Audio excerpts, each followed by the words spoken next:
Hey everyone, and welcome back to another episode of Caps on Comics.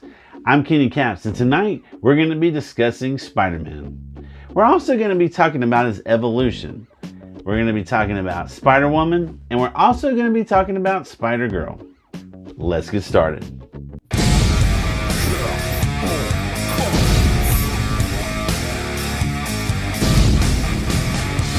Alright, so, created by Stan Lee and Steve Ditko, Spider-Man premiered in Amazing Fantasy 15, which came out in August of 1962.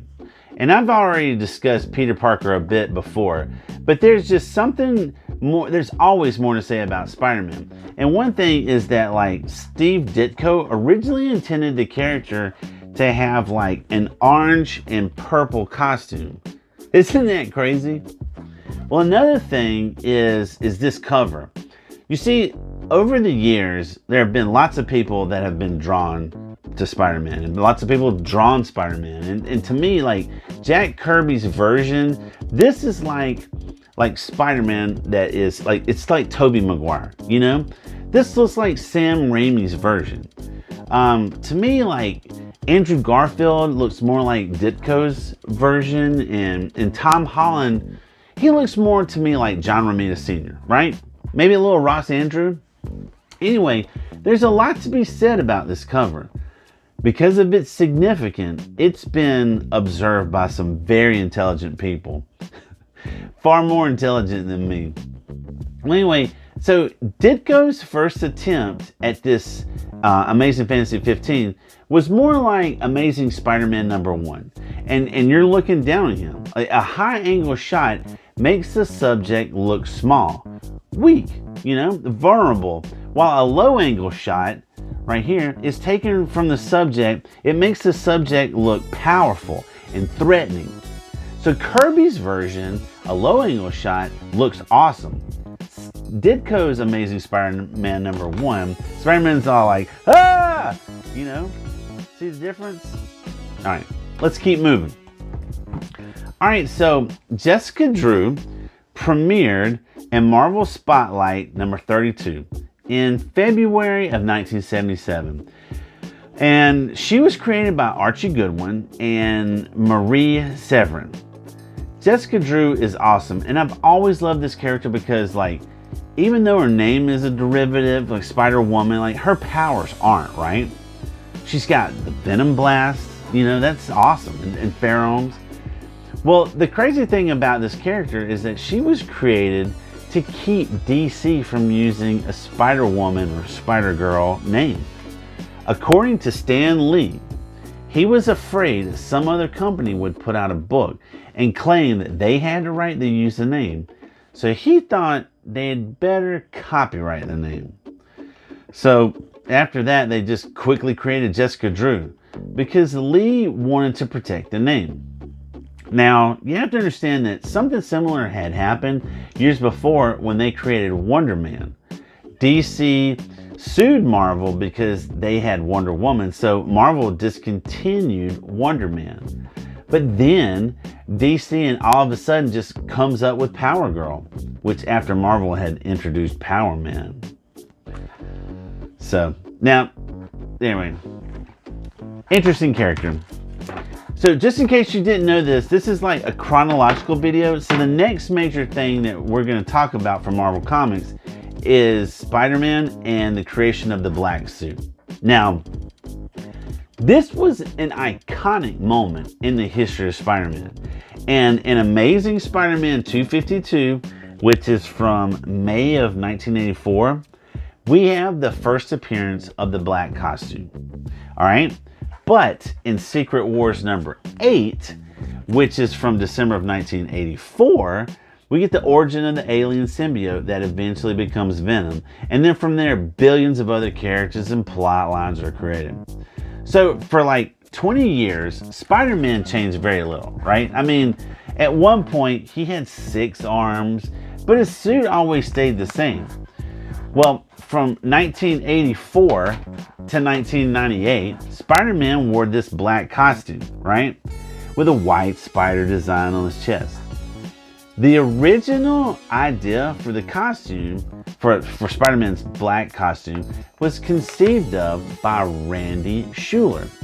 So Jim Shooter sent Schueller a letter acknowledging Marvel's interest in the idea, and then they bought it from him for $220.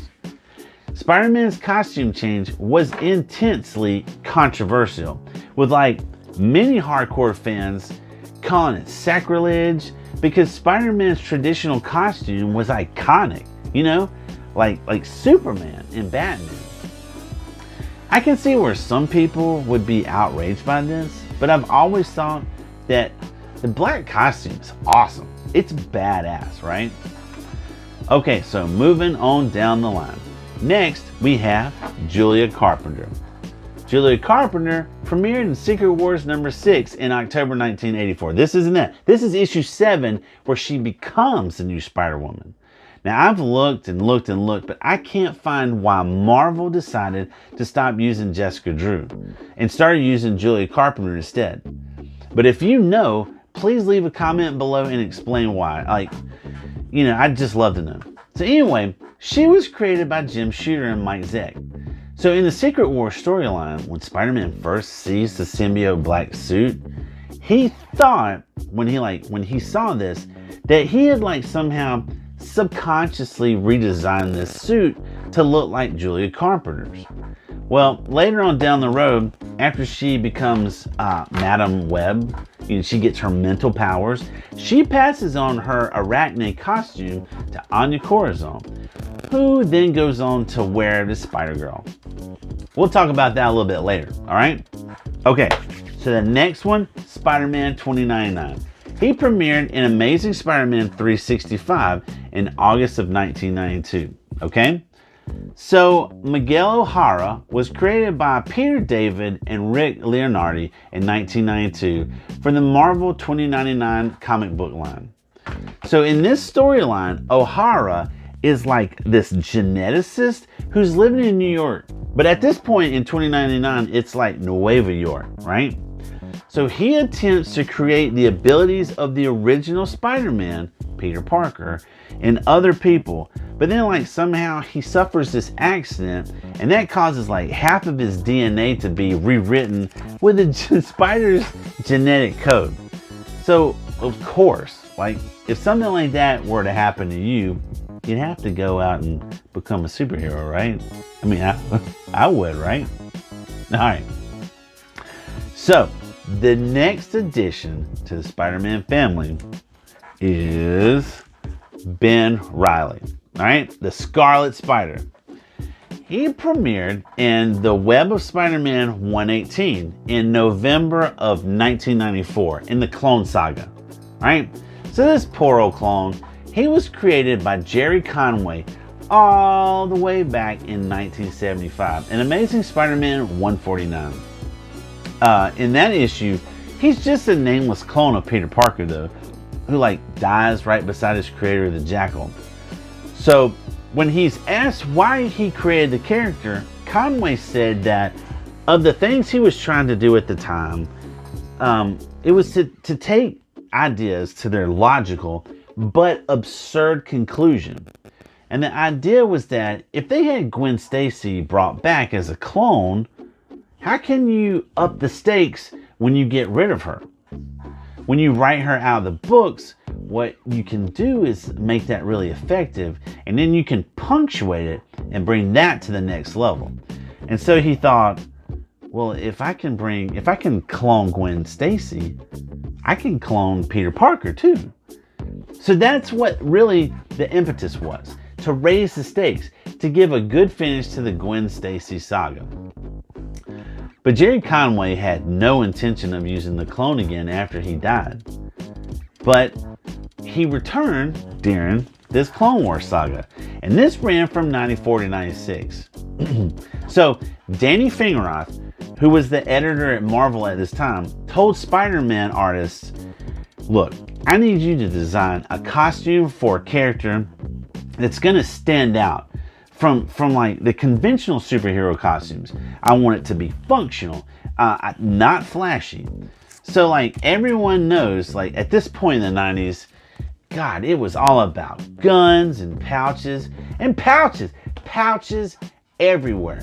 Just patches for days. So all of the Marvel Spider-Man artists at this time start working on costume ideas. And according to Mark Bagley, Tom Lyle's hoodie design won the unanimous approval of all of them. Okay? All right, so May Parker, right? She premiered in What If 105 in February of 1998. And she is the first Spider-Girl. Now, created by Tom DeFalco and Ron Frenz, May Parker as the teenage daughter of Peter Parker, Spider-Man, and Mary Jane Watson, she's from the MC2 universe, all right? So, that same year, we get Mattie Franklin, who first appeared in Amazing Spider-Man 441. This isn't this. This is when the next year, in 99, she becomes the third Spider-Woman in Amazing Spider-Man 5, right? So she was created by John Byrne, Raphael Kayanan, and she would later set off on her own adventure in Spider-Woman Volume 3. And as a running joke, Spider-Woman was constantly changing costumes throughout the series. I mean, seriously, she has like a new costume in every issue, all right? Next, we have Anya Corazon, who premiered in Amazing Fantasy #1 in August of 2004. Now, she was created by Fiona Avery and Mark Brooks, and she's the second published character to adopt the Spider-Girl alter ego. But, chronologically, in the Marvel Universe, she actually comes before Spider-Girl May Parker. So, like Jessica Drew and Julia Carpenter, she doesn't get her powers from a radioactive spider, right? That's pretty cool, you know, because that's the cool thing about Spider-Man. He gets his powers from a radioactive spider. She's caught in a battle between like two mystical clans, the Spider Society, the Sisterhood of the Wasp, and she's like mortally wounded. And in order to save her life, this sorcerer from the Spider Society, he performs this ritual on her by giving her a spider tattoo. Right? And that gives her her spider-like powers. Right? I don't write this stuff, I'm just reporting to you. So the next one's going to be exciting, right? So Miles Morales premiered in Ultimate Fallout #4 in October of 2011, right? So he was created by Brian Michael Bendis and Sarah Pichelli with input by Marvel's then editor-in-chief, Axel Alonso, my bad. So the concept of an African-American Spider-Man was first discussed a few months before the 2008 election of Barack Obama. So Alex Alonso said that when they were planning Ultimatum, they realized that they were standing at the brink of America electing its first African-American president.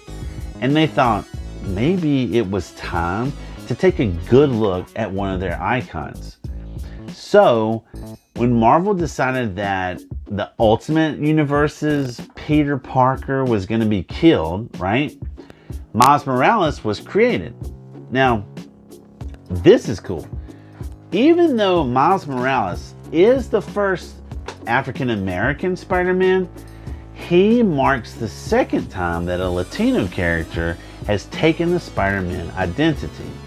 That honor belongs to Miguel O'Hara, who is half Mexican, and he was the title character in Spider-Man's 2099. Alright? So, next we have Cindy Moon. Cindy Moon premiered in Amazing Spider-Man #1 in June 2014, but she doesn't become Silk until issue #4 in September of the same year. Alright? So, created by Dan Slott and Humberto Ramos, Moon gets bitten by the same damn spider that bit Peter Parker, like just moments after. But her powers are a little different though. For starters, she has organic webbing and her spider sense is like way off the charts, okay? So, in the comic book, Peter Parker just becomes Spider-Man, right? I mean, he just gets out there. He gets his butt kicked like a whole bunch, but it's all him, right?